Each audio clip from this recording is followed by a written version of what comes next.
All right, can you hear me now? Can anyone hear me? Please give me a thumbs up if you can hear me.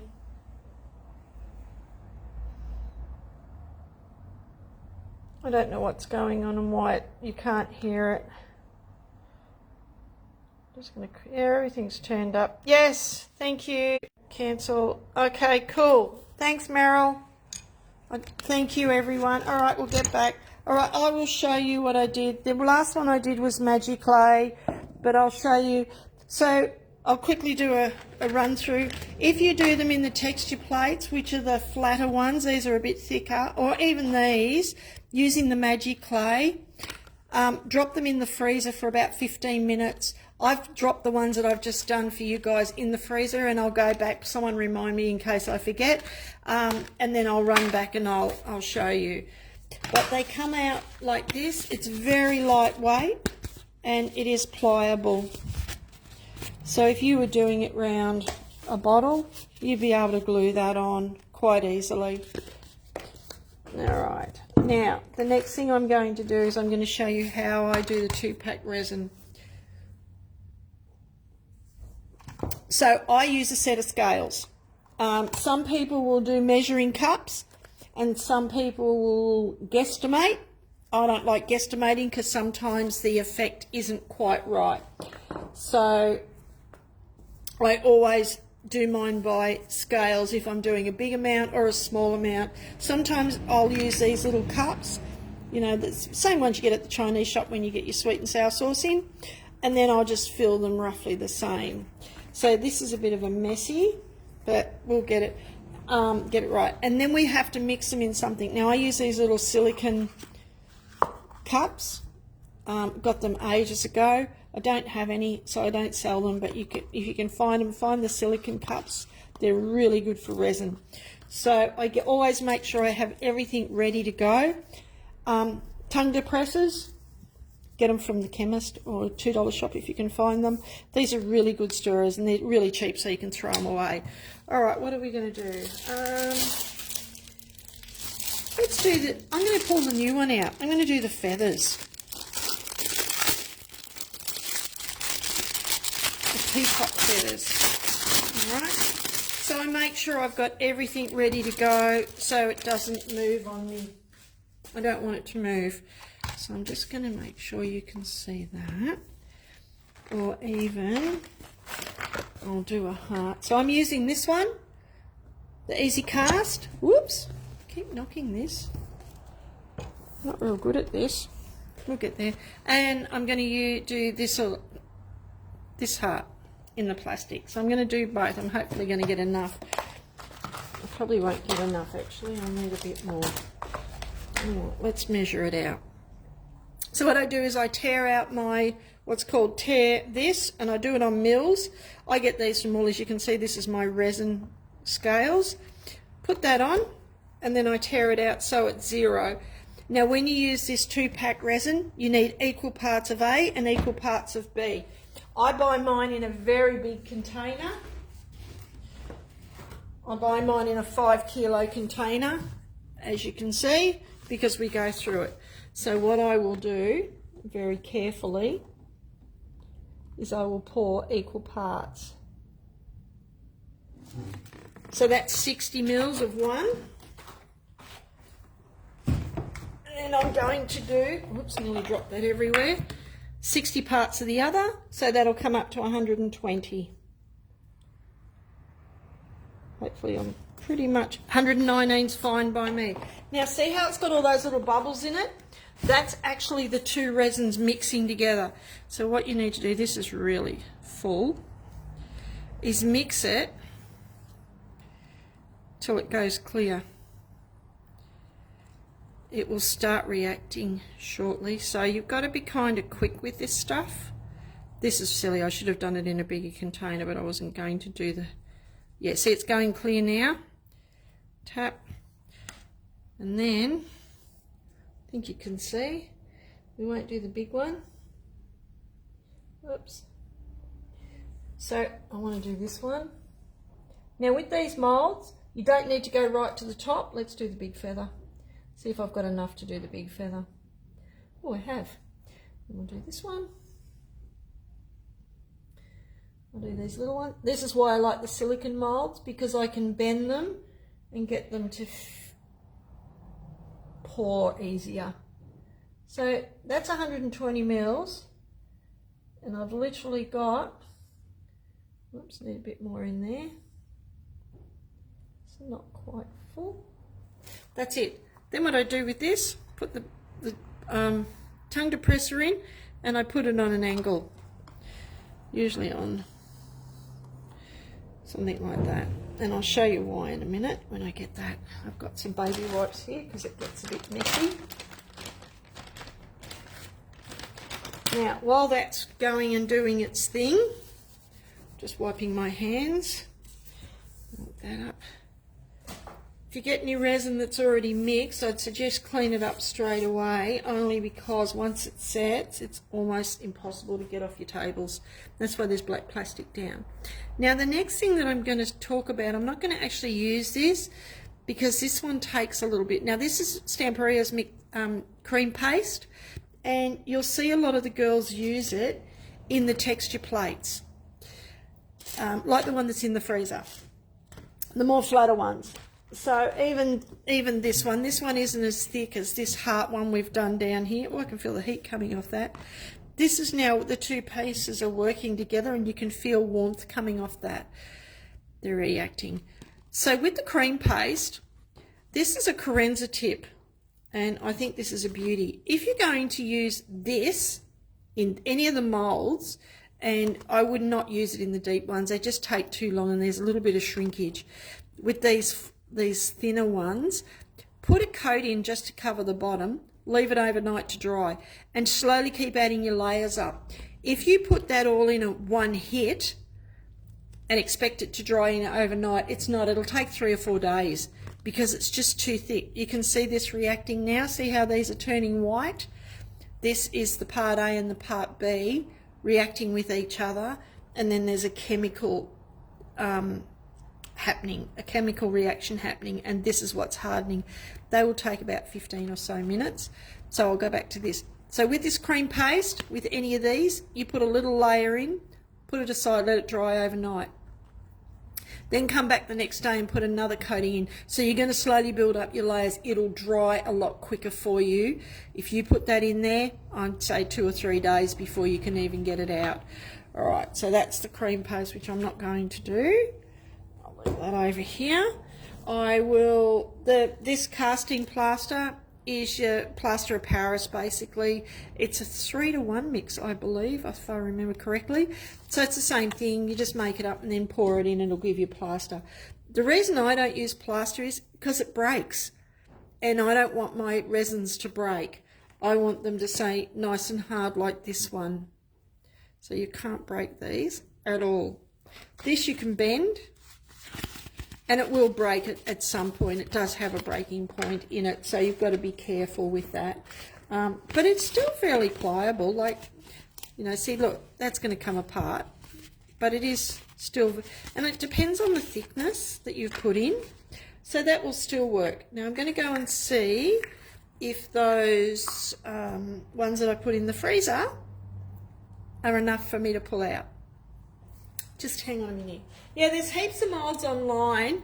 We've got, look at Prima, put moulds in and have a look at them all. There's Stamperia, there's Prima, there's Stamperia's both sorts, the silicone and these plastic ones, the Prima ones. There's just, and they bring them out all the time. So, you know, we've got them in the shop. We've also got heaps online, so check them out. The 2-pack resin, you get a lot. You see how much I got out of 120 mils. That was 60 mils of each. Considering there's 475 grams, which I think that equates to 475 mils or something, you're going to get a fair bit, and it depends how much you put in. I think I can show you this one. I haven't, if you can see, I have not filled that to the top. Now the reason I don't fill it to the top, one, it's a waste of resin, and secondly, you're only after the image that's in here. So you don't want all these sides. So, you know, don't. Just half fill it, as long as you've got a coverage. I'll show you that heart when it's painted, because it's on my album. That's it there. Very pretty. That's a pretty one. See, that's quite thick. I think I poured that too thick because I had some left over. Now, with this resin, with the 2-pack resin especially, if you've poured your heart and you've got some left and you go, well, what do I do? Pour it in another one. You can keep topping up that even when it's set. I could put more resin in that, clear resin in that once it's set. I can put, make another mix up and fill it, because sometimes you may not, you think you've got all enough in there and you may not have, and you go, oh hell, I've just missed a bit. Well, you can go back again and put more in over the top and fill it. See, this one's coming, yeah, I think I've got all the edges. So this one's now coming together. The little ones take a little bit longer to react than the bigger ones. So I'm just going to go and check the freezer. The bendable one is called Paper Magic Clay. That's this one, Paper Magic Clay. And that's the one I'm going to jump in and get out of the freezer. If you want to use it straight away, pop it into the freezer. If you're happy to leave it overnight, leave it overnight. But for me, I'm impatient. I want to use it now, not tomorrow. So just hang on, I'll go and grab this one out of the freezer for you.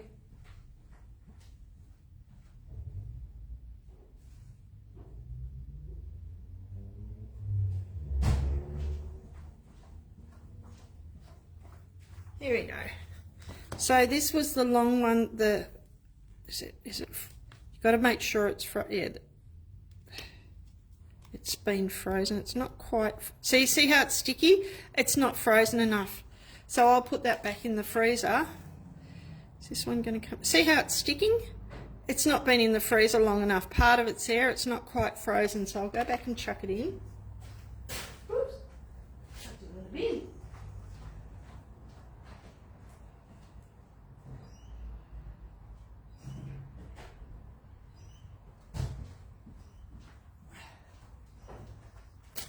Just before we finish, I'll go and have a look. Has anyone got any questions?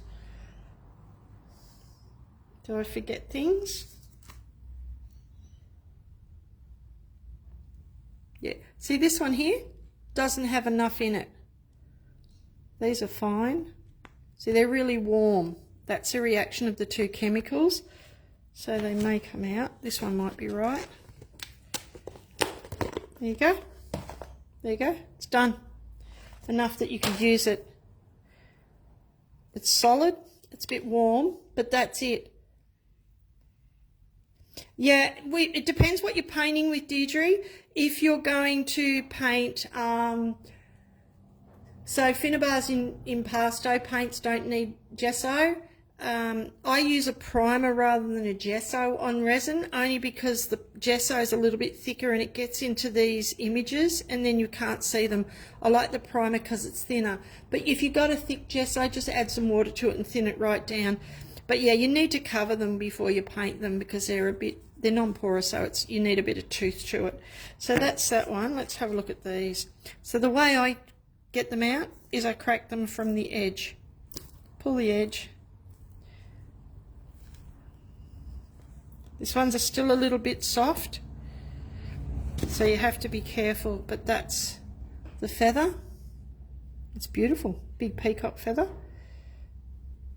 So that one's still a bit soft there. So I'll just leave that there to go. Same as these. That one's done. That one's still a bit soft on the end.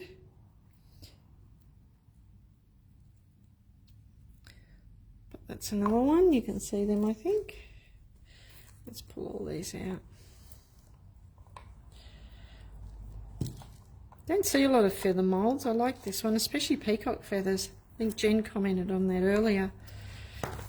Ooh. So this one that doesn't have enough in it, I'll leave that in there, put it back in our stash, and next time I'm pouring, I'll fill that up and finish it and take that out. So there you go. Look at these. Simple as. So I think, as Deirdre was asking about painting them, I think that'll be part 2, and then I'll show you how to paint them and what you can use and how you can, you know, do that with what. Because there's so many different things you can use with these. So that's all those. Oh, plus this massive one. So that's, and the heart came out of 120 mils. So but it's not thick. You don't have to do, you know, huge thickness with these. You're only after that image. The sides are irrelevant. So that's that. Now what I do with this is I crack it away. Is it going to make a liar out of me? And then I just pull the whole lot out. I'll get all that out with a paper towel. But with the silicone, it just comes out. It's still a bit sticky. And then just take that off, throw that in the bin, and I'll use that stick again on the next pour. So pretty much that's about it for the moulds, how you use the moulds, what you can use them for. You know, that'd be beautiful on a book cover. You know, the hearts, you saw the heart on the album that I did. So there's a multitude of different moulds. I actually had the mushrooms we did last week, but I can't find them. I don't know what I've done with them. I'll put them somewhere. So these scales aren't expensive, but with the 2-pack resin, if you get more of one than the other, it will go yellow, or it'll stay sticky, or it just doesn't set right. So that's why it's important you have equal parts.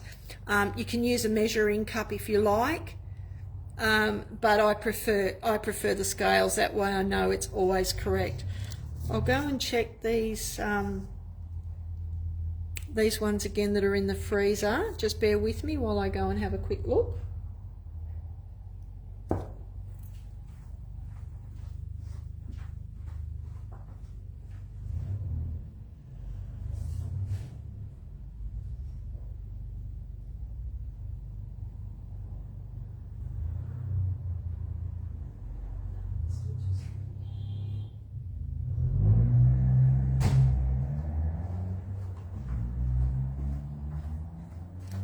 Still a bit sticky, but I think I can probably get this one out.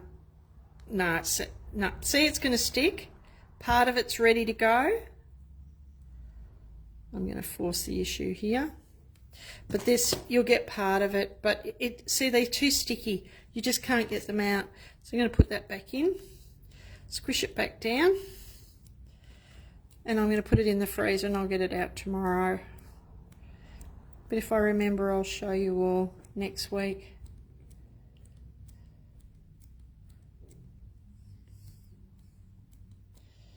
All right, so that's the moulds. Is there anyone got any questions before I go?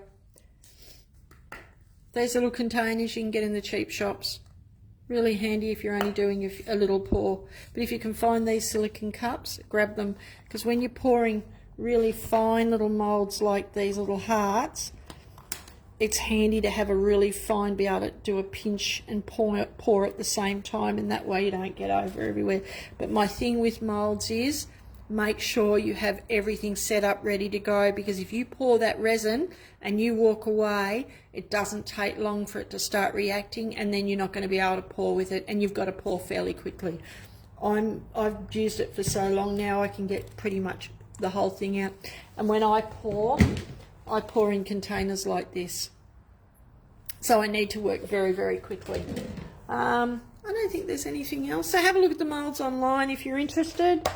We also have moulds that are already done, like I make these up, and because not everyone wants to buy the moulds and the pouring, the resin or the magic clay. Some people just want to have, you know, one piece, whether it just be one piece of resin to play with to put on a project. We already make those up as well, so they're available. I do like this feather though. I must admit I do like that, and I might have to paint that.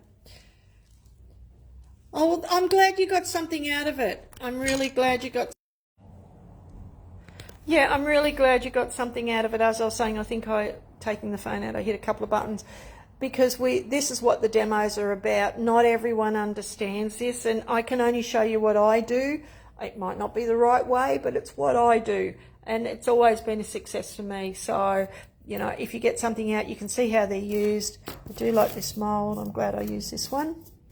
This one, I'll have to say, I like this peacock feather actually. Yeah, so that's it for today. what I might do is in the next coming weeks, we might have a look at how we paint them and things like that, because we've done that. So as I said, sometimes the demos will be part 1 and part 2, and we'll go on like we did the Finn's acrylic inks paints last week, and someone asked me if I could put the inks in the molds, paint the mold with the inks and then put the resin in. I haven't done it, and I'm not going to do it as live, because if it fails badly it'll look terrible. But I'm not sure whether it would cover or what would happen, because I'll show you a couple of things with clear resin. So clear resin you have to leave for 24 hours. It doesn't cure that quickly, and sometimes it's 36 hours. But this is your clear resin. See, you can actually see through it. And there's this one I did. That's the ballerina shoes. But with the clear resin, you can add things like glitter. I think you can see, oh, there you go. You can see the glitter in the elephant. There's the baby one. You can also add alcohol inks, but the alcohol inks was interesting because when I put it in, it actually moves away from the center.